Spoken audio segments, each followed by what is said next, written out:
কাণ্ডের আপডেট আপনাদের দেব। আরো একজনকে গ্রেফতার করা হয়েছে হালতুর ঘটনায়। সোমনাথ রায়কে ঋণ পাইয়ে দিয়েছিলেন সোম শুভ্র মণ্ডল, তাকে গ্রেফতার করেছে পুলিশ।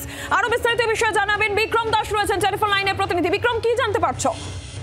আমরা জানতে পারছি যে কলকাতা পুলিশের তরফ থেকে আরো একজনকে কসবার হালতুর ঘটনায় গ্রেফতার করা হলো এবং যাকে এই মুহূর্তে গ্রেফতার করা হচ্ছে তার নাম সোম শুভ্র মণ্ডল। তার বিরুদ্ধে যেটা মূল অভিযোগ পুলিশের তা হলো যে এই যে পরিবারকে অর্থাৎ সোমনাথবাবুর পরিবারকে এবং সোমনাথবাবু কার্যত প্রায় 11 লক্ষ টাকা তিনি ঋণ পাইয়ে দিয়েছিলেন। এই সোমনাথ রায়কে প্রথমে 5 লক্ষ টাকা একটি বেসরকারি ব্যাংক থেকে, তারপরে 1,62,000 টাকা একটি অন্য লোন অ্যাকাউন্ট থেকে এবং তার পরবর্তী ক্ষেত্রে 2 লক্ষ টাকা করে বিভিন্ন লোন অ্যাপ থেকে তাকে লোন পাইয়ে দেওয়া হয়। এবং যার জেরে যেটা পুলিশ মনে করছে যে এই সোমনাথ রয় এবং তার পরিবারের সদস্যরা কার্যত ঋণে জর্জরিত হয়ে যায় এবং তারপরেই তারা কিন্তু আত্মঘাতী হওয়ার সিদ্ধান্ত নেয়। এবং এই গোটা ঘটনায় যখন সোম শুভ্র মণ্ডলের নাম উঠে আসে, তদন্তকারীরা জানতে পারেন যে সোম শুভ্র মণ্ডলই এমন একজন ব্যক্তি, তিনি এই লোনগুলো পাইয়ে দিয়েছিল মূলত সোমনাথ রায়কে।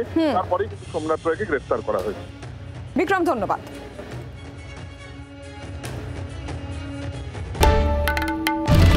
বাংলার আওয়াজ, বাঙালির আবেগ, জি 24 ঘন্টা।